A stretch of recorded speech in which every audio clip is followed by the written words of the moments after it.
Mirada Económica. Hola, hola, ¿cómo les va? Mirada Económica en el aire, una semana en que nuevamente nos concentramos aquí en este programa especializado en tema económico en Canal 24 Horas con el tema previsional, las pensiones, la ley corta de pensiones, el cuarto retiro que se discute en el Congreso. Para profundizar en el tema previsional más de fondo, en qué está pasando en nuestro país, estamos ya en contacto con el economista Marcos Morales, académico del Departamento de Economía de la Universidad Diego Portales. Marcos, nuevamente bienvenido a Canal 24 Horas a Mirada Económica. ¿Cómo te va? Hola Andrés, ¿cómo estás? Muy bien, gracias. Marco, para intentar en este programa mirar un poquito más de fondo a la discusión que hemos visto durante las últimas semanas, los argumentos ya los conocemos de memoria, los argumentos del mundo político, los argumentos técnicos, hemos visto un divorcio absoluto, como que no se escuchan de un lado y del otro, pero quiero ir al tema, por ejemplo, que conocimos esta semana, esta ley corta de pensiones que presenta el gobierno. ¿Esto definitivamente, Marco, crees tú que sepulta por ahora una discusión de fondo del tema previsional, una reforma previsional en nuestro país? Yo no creo que lo sepulte, pero claramente podría, o sea, pienso yo que es una forma de eventualmente de parar esta ola de retiro, ¿cierto? Y por otro lado también me parece que es un avance súper positivo, porque está en la línea de lo que uno esperaría que se haga en una reforma de pensiones. No sé si lo dilate, pero claramente lo que le queda a este gobierno ya no hay tiempo para una reforma, una negociación de una reforma de pensiones como debiera ser. Así que por lo menos yo lo miraría en forma positiva en términos de que se va a hacer un avance, si es que se aprueba esta ley corta, sería un avance en la dirección correcta. Un avance, claro, de un pilar solidario que ha sido muy importante, Marco, desde su creación en el año 2008. Se cree, por lo menos, que esto debiese tramitarse con suma rapidez. ¿Por qué crees tú que es un avance tan importante? ¿Cuán importante ha sido el pilar solidario, tú que has seguido muy de cerca el tema de las pensiones desde su creación los últimos 13 años?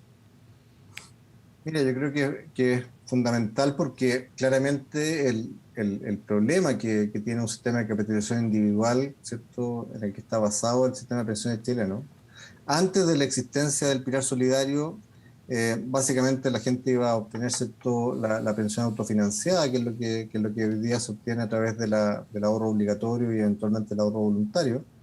Pero eso claramente no es suficiente para obtener niveles de pensión que sean suficientes, ¿cierto?, no que sean apropiados para una vejez digna. Entonces, claramente la incorporación del pilar solidario en el 2008 vino a poner un piso, ¿cierto?, para la gente más vulnerable. Y ahora en particular, si es que efectivamente se aprueba la ley corta y se extiende la cobertura desde un 60 a un 80%, estaríamos yendo ya en la dirección de la idea esta de una pensión básica universal, que de alguna forma vendría a ser, ¿cierto?, si eventualmente llegamos en algún momento, que creo que todavía no es el momento, yo lo he dicho en otras ocasiones, que la focalización todavía sigue siendo un tema importante en el caso chileno, y pasar de 60 al 80 ya es un avance súper importante, dada sobre todo la simetría de la distribución del ingreso, ¿cierto? Tenemos que hay mucho más gente en la parte más baja de la distribución que en la parte alta, y por lo tanto el 80% ya es una cobertura bastante significativa para la gente más vulnerable. De esa forma, entonces, si toda esa gente, la gente que está en el 80% tiene una cobertura como piso, creo que eso mejora significativamente las expectativas digamos, de una vejez más digna para la gente. Tú mencionabas, Ahora, Marco, obviamente, sí, sí, solamente un concepto. Tú mencionabas la palabra focalización, el concepto sí. también que tú pones de la pensión básica universal, que comienza a instalarse, lo vimos en el debate, varios candidatos ya lo comienzan a poner arriba de la mesa hace algún tiempo ya. Por ejemplo, la asociación de AFP, la presidenta de la asociación puso el tema de la pensión básica solidaria, pero tú insistes, y también lo hemos conversado otras veces, que quizás hoy día no es el minuto todavía para hablar de una pensión básica universal, todavía debe seguir focalizándose. ¿Por qué? Básicamente porque desde mi punto de vista, y creo que es la visión que tiene la OECD y que tienen buena parte de los países desarrollados que tienen este tipo de sistemas de pensiones universales, es que debe ser financiado a través de impuestos generales, porque de otra forma, ¿cierto?, financiarlo con contribuciones implica un impuesto al trabajo, implica desincentivo al ahorro, una serie de temas, ¿cierto?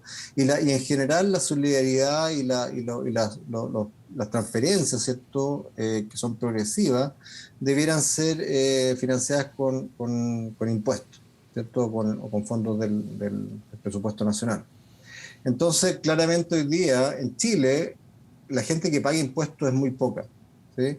Sí. Y las empresas, en general, digamos, la mayor parte de la gente, en particular, casi hoy día diría yo que el 80% de la gente que entraría al pilar solidario está exenta de impuestos.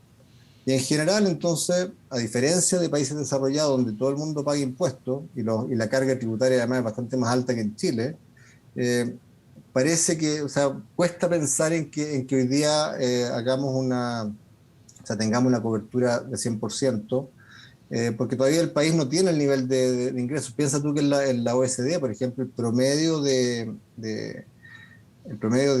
recaudación tributaria, ¿cierto? Es qué sé yo, el 40% del PIB, y estamos hablando del promedio, incluyendo los países como Chile, que tienen una cobertura del 20%. Entonces, claramente, países donde hay pensiones universales, en general la recaudación tributaria es del orden del 50 al 60% del PIB. Entonces, Sí. claramente no estamos en condiciones todavía probablemente de llegar a una pensión universal, y además costaría explicarle a la gente de que estamos dando una pensión no contributiva, ¿cierto? Sujeta a ningún tipo eventualmente de requisito, a gente de alto ingreso, ¿no? Sí, claramente ahí hay un elemento regresivo que hay que subrayar. Marco, si entramos al otro lado un poco de esta gran reforma que había en un principio, yo te mencionaba el tema de sepultar en el sentido de que, claro, el pilar solidario es muy importante, pero la otra parte, que es la que divide agua y es la que al final Sí. cuesta y ha costado 15 años que avance en nuestro país, ¿crees tú que este año, un año como este tan particular, con tantas elecciones, en que la cuestión está tan polarizada, la discusión, es un año ideal para discutir algo tan delicado? Es un año, ya prácticamente el año ya lo tenemos 3/4 avanzado, pero uno escuchando a otros economistas como De Gregorio, Andrea Repeto, dicen, este no es el año para discutir temas No. tan controversiales. ¿Cómo está la discusión ahora? No, claramente, un año de elecciones, ¿cierto? Siempre tiene tentaciones populistas o electorales, y por lo tanto discutir un tema, una reforma de largo plazo, ¿cierto? Como es una reforma de pensiones, claramente debe hacerse en frío, ¿cierto? Sin la tentación de tratar de conseguir votos a través de medidas que suenan muy atractivas para la gente, pero que son de alguna forma están desfinanciadas o generan eventualmente un déficit fiscal futuro. Y esos parámetros que se han discutido, por lo menos el proyecto que estaba en el Congreso, con 3 retiros, un eventual cuarto, no sabemos qué vaya a pasar, pero vamos a lo importante, Marco, que es, ¿qué pasa con la reforma? Esa reforma, con tanta plata que se ha sacado, ¿qué valor tiene? O sea, claramente ha perdido potencia, porque si hoy día ya tiene 50.000 millones de dólares menos, ¿cierto?, en los fondos de pensiones, claramente si las pensiones ya eran bajas, hoy día son las proyecciones que son peores. Y por otro lado, fíjate ya que el aumento importante que hubo, ¿cierto?, en las solicitudes de pilar solidario, ¿cierto?, ha sido significativo en este último tiempo, y tiene mucho que ver con esto mismo, con los retiros. Eh, Ahora, claramente, si nosotros queríamos conseguir los mismos objetivos que teníamos cuando se empezó a discutir esta reforma, vamos a tener que poner más puntos de cotización seguramente, ¿sí? O sea, no aumentar 6 puntos, sino que probablemente ¿Al aumentar 20? 8, aumentar a 10, no sé. Aumentar a llegar a 20 puntos, que es el promedio de la OECD también, o cerca del Eso, promedio de la OECD. ¿cuánto define también en ese escenario, Marcos? Porque claramente, por lo menos los candidatos que van en la pole position, podríamos decir, cada uno tiene un modelo de pensiones que es distinto. De acuerdo al modelo que se elija, es el nivel, para la gente que nos está viendo entienda, ¿es el nivel de cotización que sería necesario o definitivamente debiese ser el mismo sin importar el modelo que se tome, depende del modelo que cada candidato presente? No, yo creo que tiene mucho que ver con el modelo, Ya. porque, o sea, a ver, mi visión es que deberíamos tener un modelo mixto que combine las tres fórmulas posibles, ¿cierto? Un modelo que tiene una pensión universal, una pensión básica que no depende de las cotizaciones, que es no contributivo, ¿cierto? Que sería básicamente este pilar solidario. Después un pilar de capitalización individual, como tenemos hoy día, ¿cierto?, a través del sistema de AFP.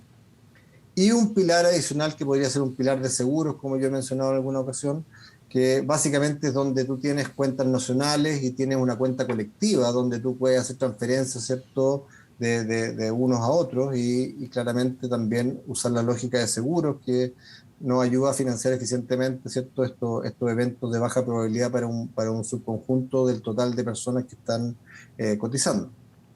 Pero no, o sea, claramente, si es que tú vas, por ejemplo, a generar la solidaridad a través de las contribuciones, eso necesariamente implica aumentos de necesidad de mayores puntos de cotización.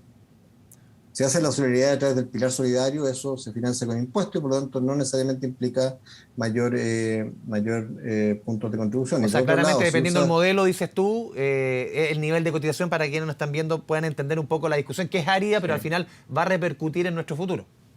sí, y por otro lado, si usa un pilar de seguros más que un pilar de Ujú. reparto propiamente tal, también podría ser eficiente en términos de que es más barato financiar ciertos siniestros que va a ocurrir. Siniestros me refiero a justamente las lagunas previsionales, la longevidad, ¿cierto? Y eventualmente la dependencia severa, que son los tres elementos que uno debería tratar de cubrir a través de seguros. Claramente es más barato cubrirlo cuando es un evento que le va a ocurrir a un pequeño grupo, un subgrupo de todo el total de cotizantes. Y no así cuando hace un sistema de reparto donde básicamente estás transfiriendo montos de una generación a otra o de un grupo a otro en el mismo momento del tiempo y perdiendo eventualmente también el concepto de capitalización que es fundamental. Marco, ¿cómo ves tú también otra propuesta que hemos visto en el Congreso en el marco de esta reforma previsional? Tiene que ver con las tablas de mortalidad. Las tablas de mortalidad es un Sí. concepto que ha sido bien manoseado, con harta fake news, con harta mentira que ha circulado, incluso desmentida por las super de pensiones. Pero aquí lo que se calcula en Chile, y tú me lo corriges obviamente si es que me equivoco, claro, se calcula una posibilidad que una persona pueda llegar, por ejemplo, hasta los 110 años, ese es el tope. Hay una posibilidad que tal como pueda morir también a los 65 años o 60 en el caso que esa sea un hombre o una mujer, se jubile. Lo que se quiere buscar es que se ponga como tope a los 85 años. De acuerdo a los políticos, sobre todo a parlamentarios de la oposición, es que acortar de 110 a 85 repercutiría hasta un alza de la pensión de un 20%. Y 85 para arriba, si es que la persona vive más, se podrían poner seguros. ¿Cómo ves tú ¿Sí? esa opción? No, de hecho es parte de la propuesta que yo mismo he hecho, ¿cierto?, con ¿Ya? Solange Bernstein, de que, o sea, si tú implementas un seguro de longevidad, ¿cierto? Pensemos en la gente que está en retiro programado, por ejemplo, que es más fácil de visualizar el caso. Tú podrías justamente decir, si el seguro empieza a operar a los 85 años, ¿cierto? El seguro va a cubrir entonces la etapa después de los 85 años. Y por lo tanto la gente podría usar sus fondos ahorrados en la cuenta obligatoria para financiar entre la edad de retiro y los 85 o los 84. Obviamente que eso implica un aumento en el monto que tú vas a poder ¿cierto?, tener como pensión en ese periodo entre la edad de retiro y el momento en que empieza a operar el seguro. Ahora hay que financiar ese seguro de longevidad, ¿cierto? Seguro de longevidad uno podría plantearse diferentes alternativas de financiamiento, porque la plata no sale de los árboles, no cae del cielo, ¿cierto? Entonces, de algún lugar tiene que venir. Entonces, una opción es que lo financie el Estado directamente a través de impuestos, ¿cierto? A través del presupuesto nacional, o que exista una prima de seguro, así como se paga, por ejemplo, el seguro de invalidez y sobrevivencia, que pagamos todos los meses cuando cotizamos, adicionalmente pagamos, ¿cierto?, para el seguro de invalidez y sobrevivencia. También podríamos cotizar 1 o 2 puntos extras para un seguro de longevidad. Porque de otra forma sería magia, ¿cierto? Si yo, ¿cómo acorto la tabla y qué pasa después? La gente no sigue viviendo, asumo que no va a seguir viviendo, que no va a tener pensión, tiene que tener un seguro de longevidad o algo que cubra, ¿cierto?, esa etapa. Y tampoco podemos pensar en que a todo el mundo le vas a dar la pensión básica solidaria a partir de los 85 años, como pasaría para la gente que está en el pilar solidario, por ejemplo.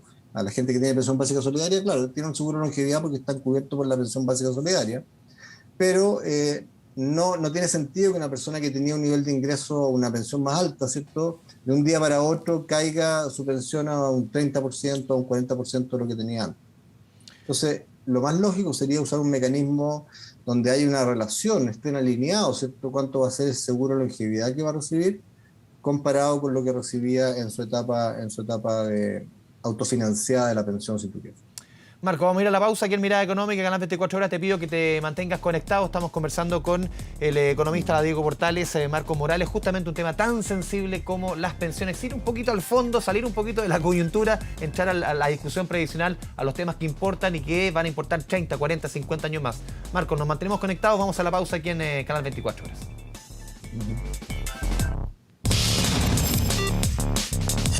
Mirada Económica. Mirada Económica. Volvemos a Mirada Económica a través de la pantalla de Canal 24 Horas. Conversamos con el economista, el académico del Departamento de Economía de la Universidad Diego Portales, Marco Morales. Marco, yendo también un poco a la conversación que traíamos en el bloque pasado, ¿cuál es el futuro que tú le ves? Claro, también dependiendo la visión de cada uno de los candidatos, cada uno tiene su visión respecto al sistema de pensiones. ¿Cuál es el futuro que tú le ves o el papel que van a cumplir las actuales administradoras de fondos de pensiones a futuro?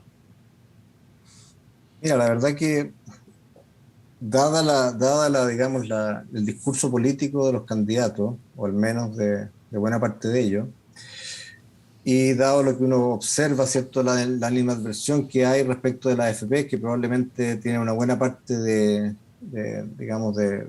desconocimiento, yo veo difícil, no veo un futuro muy promisorio para las AFP como tal.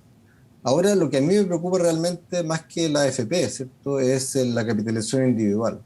Lo importante es que haya un pilar de capitalización individual, sea administrado por la AFP, sea administrado por un organismo estatal o por quien sea, o sea licitado, ¿cierto?, la administración a diferentes administradores de fondos. Lo importante es que no perdamos el concepto de capitalización individual, que es lo que, de hecho, en la mayoría de los países donde son sistemas de beneficio definidos, ¿cierto?, donde el ejemplo más sencillo de beneficio definido es un sistema de reparto, donde a priori se sabe cuánto es lo que tú vas a recibir de pensión de acuerdo al número de años que cotices, ¿cierto?, y al nivel de ingreso promedio que tenga en un cierto periodo de tu vida. En la mayoría de los países desarrollados, ¿cierto?, en Europa occidental, básicamente todos están moviéndose hacia incorporar capitalización individual, porque no es sostenible un sistema de beneficio definido, dado las condiciones demográficas, ¿cierto?, la longevidad que aumenta en forma importante, la natalidad también disminuye. Luego los países no están en condiciones de sostener sistemas que están basados en un mecanismo de beneficio definido, donde no depende cuánto es la pensión o cuánto es el monto de la pensión, no depende de cuáles son las condiciones en términos de aportes y de rentabilidad de los fondos. Marco, Entonces, es que tú mencionabas un concepto que es bien importante al principio. A ver, esta animadversión por desconocimiento. De esa animadversión, ¿cuánto es responsabilidad de las mismas AFP?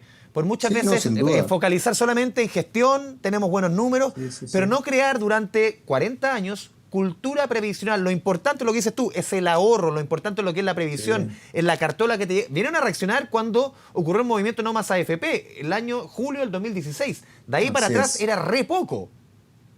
No, de hecho, yo creo que tienen una gran responsabilidad en términos de no haber hecho educación previsional y no haber, digamos que la gente yo creo que hasta hace poco todavía seguía con la idea de que el sistema de pensiones es un sistema básicamente como era el sistema antiguo. La gente pagaba un impuesto, básicamente, ¿cierto? La contribución era un impuesto y el Estado tenía que hacerse cargo o las cajas, lo que fueran en su momento, hacerse cargo de sus pensiones.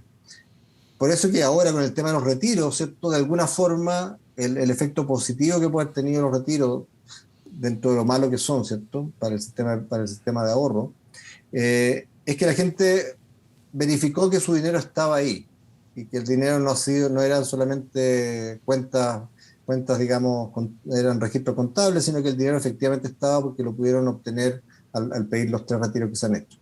Entonces eso de alguna forma quizás ha ayudado a visualizar de que la AFP efectivamente tenía el dinero y lo estaban administrando, y efectivamente las AFP han logrado triplicar, ¿cierto?, las cotizaciones que se han hecho, los depósitos que han hecho los afiliados y cotizantes, pero no fueron eficientes en informar y en educar a la gente para que entendieran cómo funciona un sistema de capitalización individual y qué es lo que era importante para construir una pensión razonable en el futuro. Por último, Marco, se nos va el tiempo. ¿Cómo ves tú? ¿Cuál es el análisis que hacen lo conversamos ante el divorcio? entre el mundo o el análisis técnico y el político. Mirando a futuro, en la próxima uno piensa, claro, vamos a tener una nueva constitución, un nuevo sistema de pensiones seguramente, un nuevo parlamento. Este divorcio entre lo técnico y lo político, ¿cómo lo proyectas? Lo veo con preocupación, porque efectivamente esto no solo ocurre en el sistema de pensiones, ocurre en muchas de las políticas que desde hace un tiempo ya se produjo esta disociación entre lo técnico y lo político, como que si lo técnico fuera algo que va en contra de lo político, cuando tienen que trabajar en conjunto, es un complemento, ¿cierto? Yo no puedo implementar políticas irresponsables o políticas que técnicamente son inadecuadas. Entonces creo que es fundamental de que el sistema político, ¿cierto?, retome esta visión técnica. No estoy diciendo que lo técnico tiene que estar por sobre las definiciones políticas, pero conversar por lo menos. Sí tienen que ser considerados los elementos técnicos para que las políticas se hagan con responsabilidad. Eso es fundamental y creo que no solo afecta al tema de pensiones, sino que afecta en general al tema de gasto público y al tema de cuál es el rol del Estado, ¿cierto?, en términos de hasta dónde podemos hacer cosas y a qué velocidad podemos hacer los cambios. Marco Morales, te agradecemos este espacio con Canal 24 Horas, con Mirada Económica, para tratar de darle una mirada más profunda al tema de pensiones y salir un poco de este ruido que nos ha tenido sometido la discusión durante las últimas semanas. Muchas gracias, Marco, por este espacio. Gracias a ti, Andrés, por la invitación. Chao, chao. De esta forma vamos cerrando Mirada Económica a través del Canal 24 Horas. Sigue en la sintonía de su canal de noticias.